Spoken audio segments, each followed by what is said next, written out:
வணக்கம். நான் உங்கள் வேல். இது நம்ம கரைவேட்டி சேனல். நேற்று 9/1/2026 வெள்ளிக்கிழமை தேமுதிக கட்சி அவங்க கட்சி மாநாட்டை நடத்தி முடிச்சிருக்காங்க. பொதுவாக விடுமுறை தினமான ஞாயிற்றுக்கிழமைகளில் கட்சி மாநாடு நடத்தினாலே கூட்டத்தை கூட்டிகிட்டு வர்றதுங்கிறது ரொம்ப சவாலான விஷயமா இந்த காலத்தில் இருக்குது. இந்த சூழ்நிலையில் இவங்க வெள்ளிக்கிழமை நடத்தியிருக்காங்களே, இதுக்கு ஏதாவது பின்னணியில் ஏதாவது காரணம் இருக்குமா அப்படிங்கிறத யோசித்து பார்த்தப்ப ஒரு சில விஷயங்கள் ஞாபகத்துக்கு வருது. திரு கேப்டன் விஜயகாந்த் அவர்கள் கட்சி ஆரம்பித்து அதுக்கு அடுத்து வந்த 2006ஆம் ஆண்டு சட்டமன்ற தேர்தலையும் 2009ஆம் ஆண்டு நாடாளுமன்ற தேர்தலையும் தனிச்சு நின்று போட்டி போடுறார். தனிச்சு நின்று போட்டி போட்டதால் அவர் 10% ஓட்டு மட்டும்தான் வாங்க முடியுது. இதனால் 2011ஆம் ஆண்டு நடந்த சட்டமன்ற தேர்தலில் கூட்டணி வச்சு போட்டி போடலாம் அப்படிங்கிற ஒரு முடிவுக்கு வர்றார். இந்த முடிவை அவங்க கட்சி தொண்டர்கள்கிட்ட சொல்லணும் இல்லையா? அதனால் சேலத்தில் ஒரு மாநாட்டை நடத்தலாம்னு சொல்லி முடிவு பண்ணி அந்த மாநாட்டுக்கு மக்கள் உரிமை மீட்பு மாநாடு அப்படின்னு சொல்லிட்டு ஒரு பேரும் வச்சு அவங்க கட்சி தொண்டர்கள்லாம் கூப்பிட்டு ஒரு மாநாடு போடுறாரு.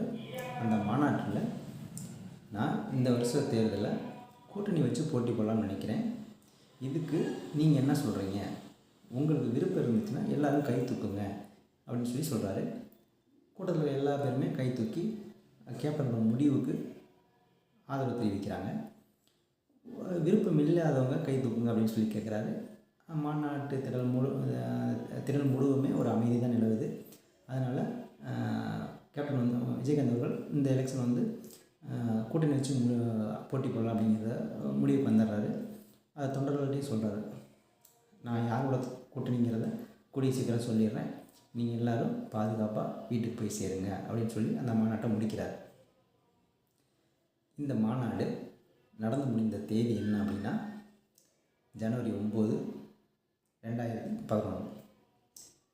திருமதி பிரேமலதா விஜயகாந்த் அவர்கள் இந்த தேதியை சென்டிமெண்ட்டாக எடுத்துக்கிட்டு கிழமையை பற்றிலாம் கவலைப்படாமல் அதே தேதியில் நேற்று 9/1/2026 அவங்க கட்சி மாநாட்டை நடத்தி முடிச்சிருக்காங்க. சரி, இந்த மாநாட்டில் அவங்க என்ன பேசியிருக்காங்க, அவங்க பேசுனதை வச்சு அவங்க எந்த கட்சி கூட அடுத்த தேர்தலில் கூட்டணி வைக்க போகிறாங்க அப்படிங்கிறத நம்மளால் எதாவது கெஸ் பண்ண முடியுதா அப்படிங்கிறத இந்த வீடியோவில் பார்ப்போம். அவங்க நேற்று பேசுனதில் கடந்த காலங்களில் தேமுதிக சில கட்சிகள் அவங்களோட சொந்த லாபத்துக்காக சுய லாபத்துக்காக பயன்படுத்திக்கிட்டாங்க, இனி வரும் காலங்களில் அப்படி இருக்க போகிறது கிடையாது, நாங்கள் இவ்வளோ நாளாக சத்திரியனாக இருந்தோம், இனிமேல் நாங்கள் சாணக்கியனாக மாற போகிறோம் அப்படிங்கிற மாதிரி பேசியிருக்காங்க. இதை அவங்க எதை மனசில் வச்சு பேசியிருப்பாங்க அப்படிங்கிற யோசித்து பார்க்கும்போது, இப்போ 2025 2 ராஜ்யசபா சீட்டு காலியாச்சு. அந்த 2 ராஜ்யசபா சீட்டில் ஒரு சீட்டை ஏடிஎம்கே தேமுதிகவுக்கு ஒதுக்கும் அப்படின்னு சொல்லிட்டு தேமுதிக ரொம்ப எதிர்பார்ப்பில் இருந்தாங்க. ஆனால் ஏடிஎம்கே தேமுதிகவுக்கு கொடுக்கல. ஏடிஎம்கேவில் இருக்க 2 மெம்பர் ஏடிஎம்கேவை சார்ந்தவங்களுக்கே அந்த ராஜ்யசபா சீட்டை கொடுத்துட்டாங்க.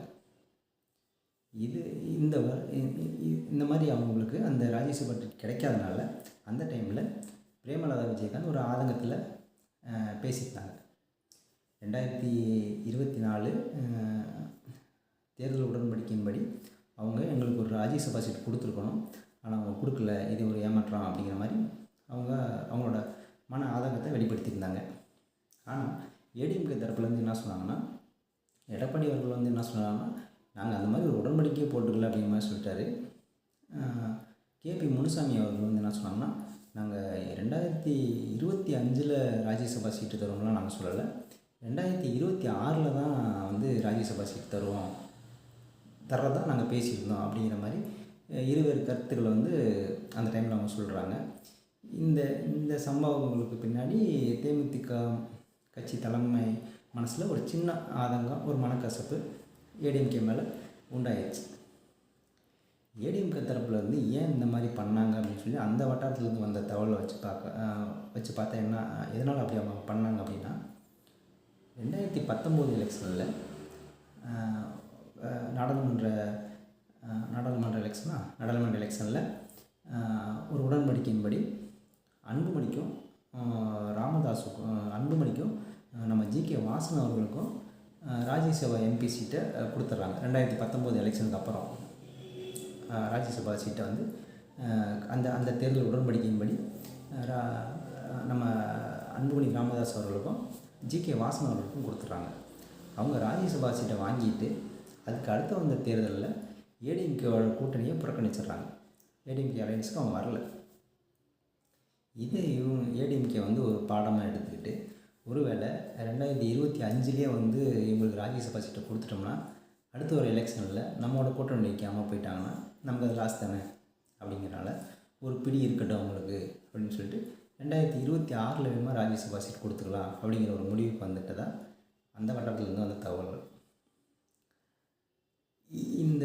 இது வந்து இந்த விஷயத்தில் தேமுதிக வந்து ஒரு அதிமுக மேலே ஒரு அதிருப்தியில் இருக்காங்க அப்படிங்கிறத நம்ம புரிஞ்சுக்க முடியுது. நேற்று பேசின பேச்சுக்களை வச்சும் இந்த அதிருப்தியெல்லாம் வச்சு பார்க்கும்போது அவங்க கூட்டணி மாறலாம் அப்படிங்கிற ஒரு முடிவில் இருக்கிறத நம்மளால் கொஞ்சம் கெஸ் பண்ண முடியுது. சரி, அப்படி போனால் எந்த பக்கம் போவாங்க?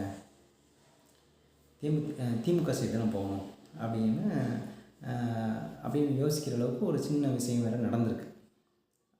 அந்த சந்தேகத்தை வலுப்படுத்துகிற மாதிரி ஒரு சின்ன விஷயம் வேறு நடந்திருக்கு. அது என்னென்னா, அவங்களோட நம்ம கேப்டன் விஜயகாந்த் அவர்களோட ஆண்டாள் அழகர் பொறியியல் கல்லூரி வந்து தனலட்சுமி சீனிவாசன் கல்விக் குழுமத்துக்கு வந்து ரீசெண்டாக விற்றுட்டாங்க.